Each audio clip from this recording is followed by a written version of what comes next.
Ok, on va attaquer donc la correction. Comme d'habitude, vous retrouvez en trace écrite le timecode si vous voulez avoir la correction d'une question bien particulière.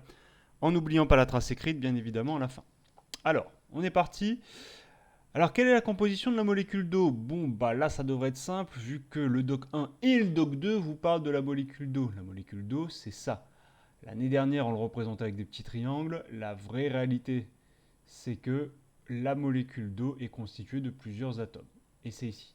Et pour s'y repérer, ben, on va utiliser le code couleur. C'est-à-dire, une bille rouge, c'est quoi? Un atome d'oxygène. Deux billes blanches.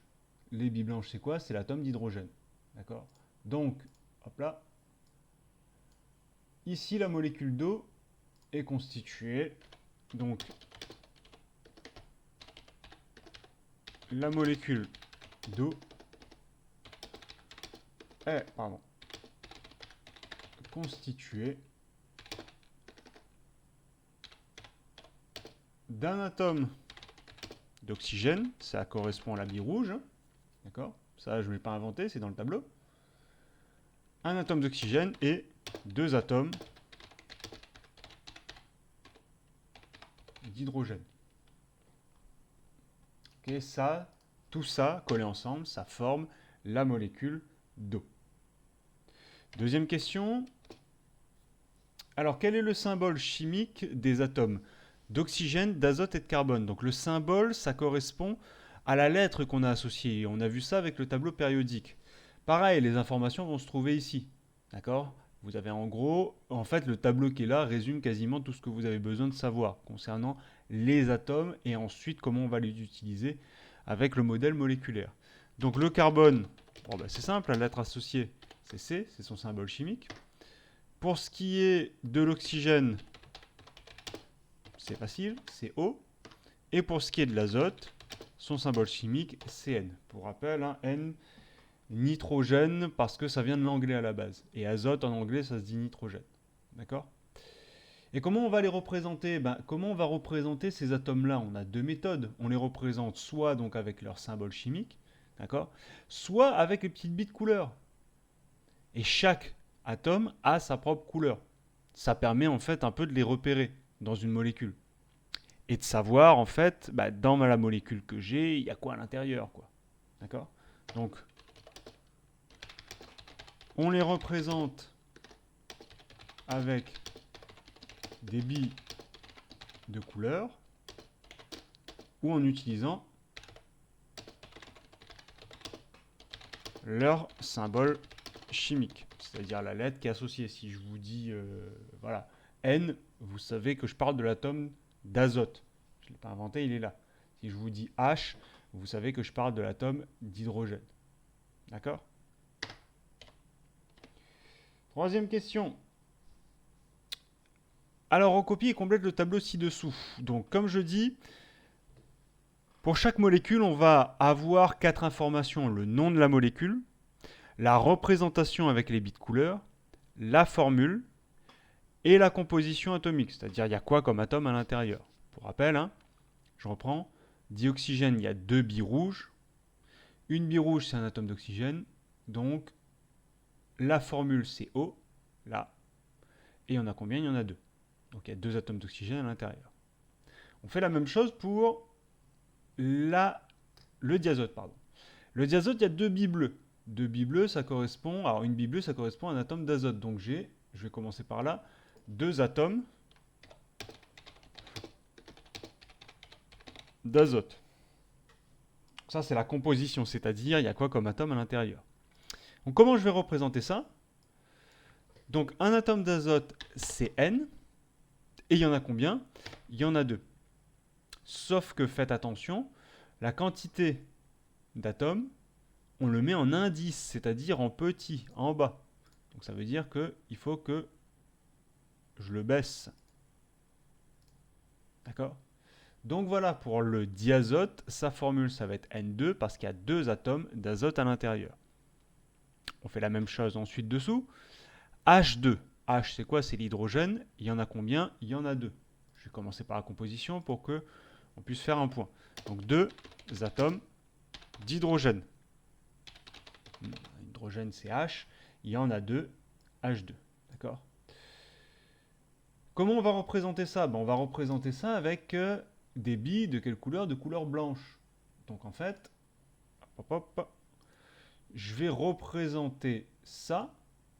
Je vais représenter H2 avec deux billes de couleur blanche. J'essaie de les dessiner pour qu'on les voit bien là. D'accord? Il y en a un ici et il y en a un ici. Alors c'est pas top, je vais peut-être juste les mettre en gris autour pour qu'on les voit un peu mieux. Là. Là, j'ai une bille. Oui, non, ça je sais. Là, j'ai une bille ici. D'accord? Et une bille ici. D'accord? Les deux sont collés, vraiment. Faites gaffe. Hein. D'accord? Donc, deux billes blanches, ça correspond à deux atomes d'hydrogène. Alors, comment on va appeler? Bah, celui d'avant dit oxygène. Celui d'avant dit azote. Et à chaque fois, il y a deux fois l'atome, soit oxygène, soit azote. Et ici, ça va être quoi? Bah, il y a hydrogène. Il y en a combien? Il y en a deux. Donc, je vais appeler ça le di, pour 2, hydrogène, parce que dedans, il y a de l'hydrogène. D'accord? Dihydrogène. Deux atomes d'hydrogène. Ok? Et le dioxyde de carbone? Le dioxyde de carbone, je regarde, CO2. Alors, cas particulier, comme je dis, les chimistes, ils sont un peu allergiques au 1. C'est-à-dire que la plupart du temps, quand il y a un 1, ils ne le mettent pas. Faut savoir pourquoi. Donc, quand je regarde CO2, bah, O2, je sais qu'effectivement, il y a deux atomes d'oxygène. O2. Mais le C, je vois qu'il n'y a pas de chiffre. En fait, quand il n'y a pas de chiffre, vous pouvez imaginer ça comme ça. En réalité, il y a un chiffre, mais il est caché, c'est le chiffre. Alors, est-ce que j'arriverai à le dessiner? Pas sûr. C'est le chiffre 1. Bon, il est petit en indice. Ok. Donc, ça veut dire que là-dedans, CO2, j'ai deux atomes d'oxygène et un atome de carbone. Je vais le mettre un peu en grand. Juste pour que vous compreniez. En fait, je pourrais écrire ça comme ça. C1O2. Quand il n'y a pas de chiffre, en réalité, ici, il y a un chiffre qui est caché, c'est le chiffre 1. Un peu comme Li+. Ça, notez pas encore. Hein. Li+, en fait, il y a un chiffre 1. Cl-, pareil, il y a le chiffre 1, en réalité. D'accord? Donc ici, CO2, j'ai deux atomes d'oxygène et un atome de carbone. On a fait la même chose, hein, regardez sur la molécule d'eau. La molécule d'eau, on avait un atome d'oxygène et on a mis O tout seul. Là, on a un atome de carbone. Dans le doc 2, je parle. Hein. Un atome de carbone et deux atomes d'oxygène. Ok?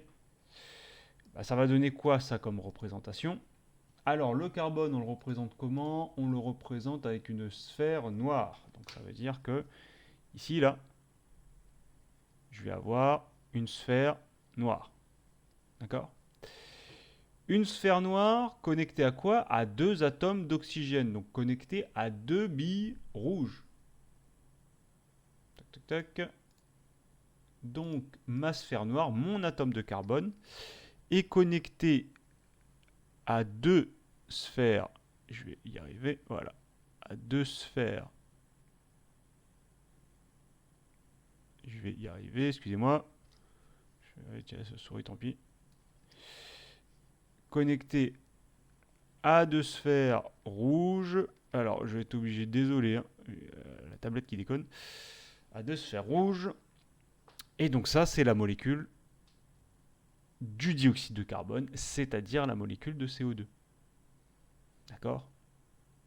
Donc là, vous avez les deux représentations principales pour les molécules.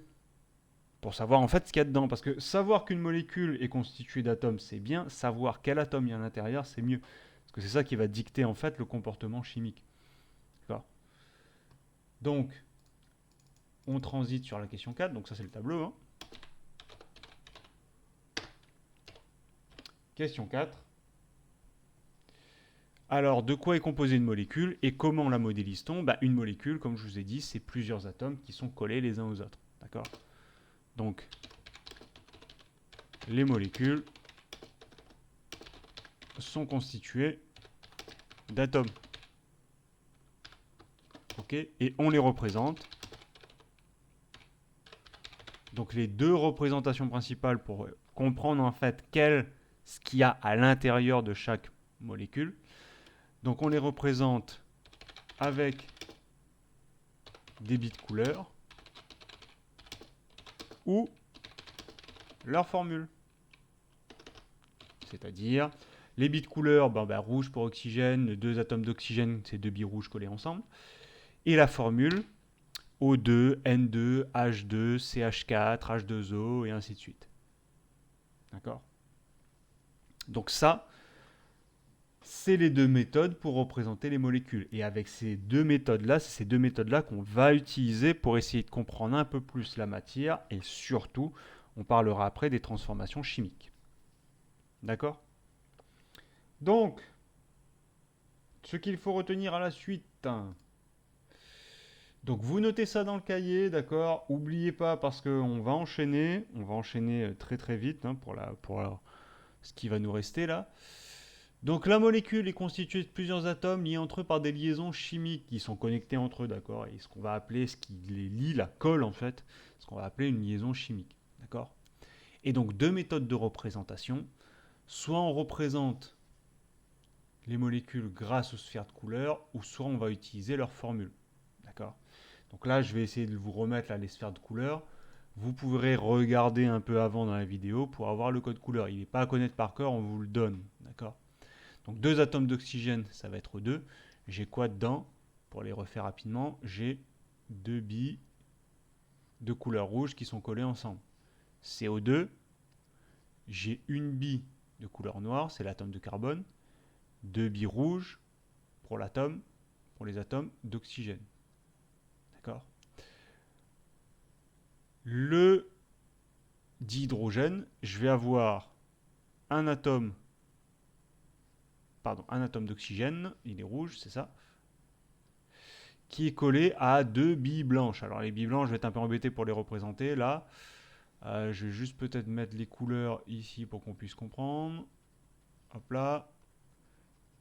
Donc ça, c'est l'oxygène. Et dans l'atome de carbone, il est noir, donc je mets un truc. Pourquoi je fais ça? Parce que justement, l'atome d'hydrogène, je ne vais pas mettre de truc à l'intérieur, parce que justement, il est représenté par une bille blanche. D'accord? Pareil, la molécule de méthane, donc ça, c'est le dioxygène, c'est ce qu'on respire. Ça, c'est le CO2, c'est ce qu'on expire. Ça, c'est la molécule d'eau, c'est ce qu'on boit. Et une molécule de méthane, c'est-à-dire ce que vous allez trouver dans les bouteilles de gaz, pardon. Donc c'est un atome de carbone, d'accord, connecté à 4 hydrogènes, c'est-à-dire 1, 2, 3, 4 billes blanches.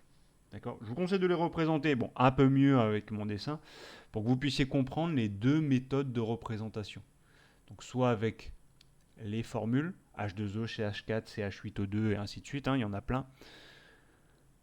Ou encore avec les bits couleurs, en fonction de ce que vous avez à l'intérieur. Ok? Donc pensez à bien noter tout ça. Et on se retrouve donc en présentiel pour les transformations chimiques. À toutes.